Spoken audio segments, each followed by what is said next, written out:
間深圳茶餐廳竟然有海鮮加工，當然唔只有超新鮮嘅海鮮，仲有各種經典嘅現炒菜式。呢種茶餐廳你試過未呢？而且呢度嘅老闆介紹自己已經做咗10幾年餐飲啦，之前喺皇崗口岸開鋪，咁因為疫情呢，所以休息咗幾年，亦都係近幾年先至喺國貿呢邊再開翻嘅。又介紹咗而家啲菜式都係現炒，所以都超有鑊氣，對自己嘅出品都好有信心。今日嚟到國貿，相信大家對呢度都唔陌生啦。呢度咧簡直係北上覓食嘅好去處。咁但係今日咧唔喺金光環，亦都唔去老街，而係喺 E 菜出嚟食一間好特別嘅茶餐廳。嗱，咁我哋啱啱咧喺呢個 E 菜出嚟啦，呢個方向，咁咧一直就向前行，跟住行到嚟呢個十字路口，過馬路，一路向前行，再過埋眼前呢座金色嘅大廈。嚟到咗我哋今日嘅目的地，呢個綠色嘅招牌啦，盈寶港式茶餐廳，我哋等埋佢係嘛？好啊好啊！嗱，今日咧我哋同班 friend 聚餐啦，但係好神奇就係一嚟到咧先知道原來揀咗茶餐廳，我就話誒點解揀茶餐廳咧？原來咧呢間茶餐廳唔係一般嘅茶餐廳，你睇佢張菜單上面寫住嚟，呢度有海鮮加工啦，同埋係有私房菜預訂㗎。咁我 friend 咧佢就話咧訂咗一份鵝腸啦，而且個鵝腸咧就唔係個 menu 上邊有嘅，而且咧仲叫咗海鮮加工。等我試下話呢啲茶餐廳同其他茶餐廳咩區別，我真係好期待而家。我估唔到國貿邊有海鮮加工，仲要係茶餐廳。但係咧嚟到啦，順便影下話佢呢個茶餐廳有咩區別啦。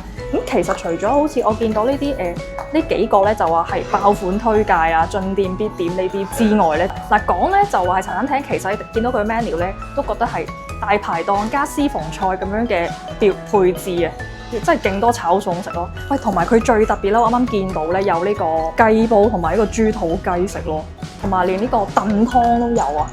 你知唔知我哋因為今日好熱啦，跟住一嚟到咧就嗌咗2杯凍嘅。咁我諗粵菜餐廳唔一定有啦，奶茶、凍檸茶係啦，呢啲咧就勁茶餐廳啦。再睇下本菜單，除咗小炒、海鮮，無論係平日嘅茶記出品、燒臘、湯粉麵粥、豬扒包、菠蘿油等等，全部都有齊。哇，咁啦，而家所有餸都上齊啦，一共咧係叫咗8樣嘢嘅。咁我哋嗌咗呢個芝士龍蝦啦，見到佢整嘅過程都非常之吸引啦。而家一上嚟咧，聞到好香嘅龍蝦嘅鮮味啦，同埋佢嘅底都係用咗伊麵做嘅。啱啱咪講到私房菜嘅，我哋就嗌咗呢份鵝腸啦，佢亦都係你 book 先有得食嘅。特別之處係佢係 menu 上邊係冇嘅，佢又可以定製菜式啦，即係你想食乜嘢咧，可以同阿老闆提前溝通，整到嘅咧一定整俾你食嘅。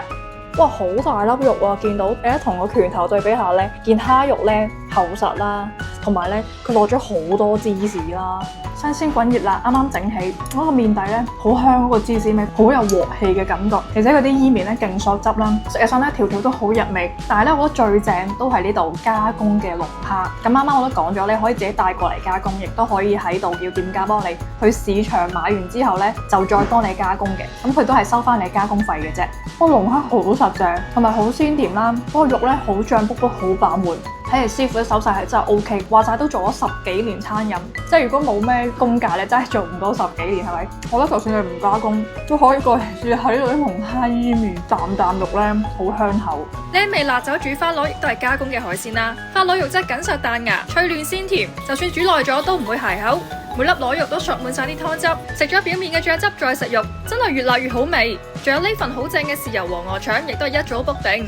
鵝腸慢火快炒，咬落去咧嗦嗦聲嘅，夠脆口過癮，亦都鹹甜適中。呢個鵝腸我超中意，因為我之前咧成日去東莞咧食鵝雜啊、燒鵝奶咧，都一定會嗌翻一份嘅。咁呢度一個份量夠多啦，好似意粉咁樣啦，多到。同埋咧，我越食過呢間點樣，佢唔應該叫茶餐廳，佢應該叫小炒和，完全顛覆晒我對茶餐廳嘅認知啦。特別係呢個鵝腸咧，炒得咁好食，咁入味。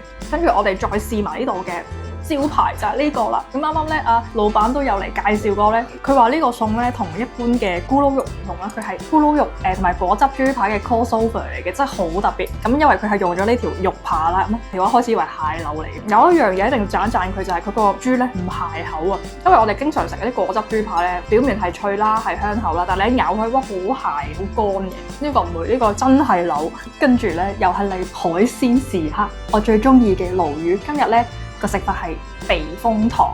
你睇佢個魚腩咧，真係整到幾酥化、幾肥，中間咁而且我覺得避風塘咧，我好中意食，因為佢個口味比較刺激啲啦，佢又辣啦，又勁酸味啦。我特別中意裡面嗰啲炸蒜咧，佢基本上係鋪滿晒成件魚嘅表面，而且佢呢個炸都真係啱啱好。你見到佢中間仲係好嫩啊！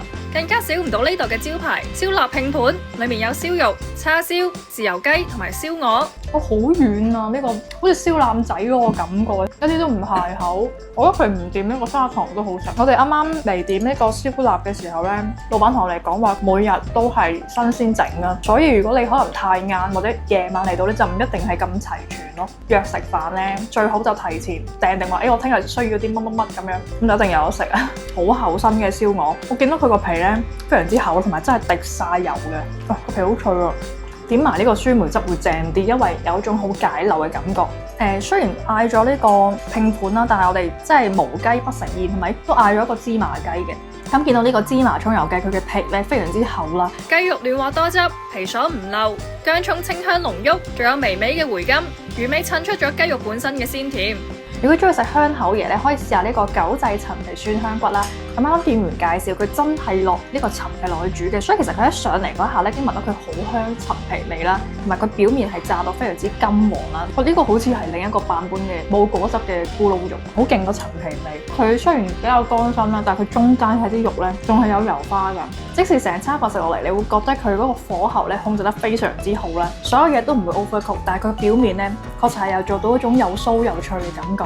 嗱，食完之後咧，覺得我 friend 真係冇推介錯，佢呢間茶餐廳真係唔係一間簡單茶餐廳。除咗有加工海鮮啦，同埋呢個私房菜咧，同埋一般嘅茶餐廳會有嘅嘢之外咧，其實個小炒都非常之唔錯嘅。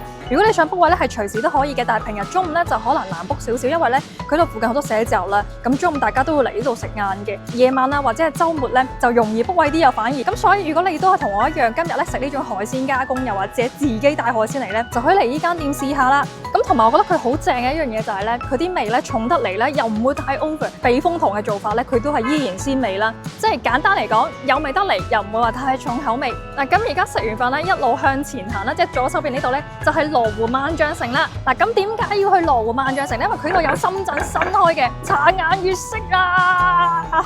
估唔到今日翻工日咧都要等成半粒鐘，成條隊都係人啊！但係咧喺深圳就飲到，唔使去到湖南都可以飲下嘅。咁我就點咗呢兩杯啦，回味下湖南嘅味道。呢個係荔枝味嘅牛奶，跟住有好勁嘅茶香味，呢個好飲。之前喺湖南冇呢隻味。順便再行埋呢間萬象城啦。咁平時都比較少嚟呢邊嘅，原來呢間商場都真係好大，好多牌子。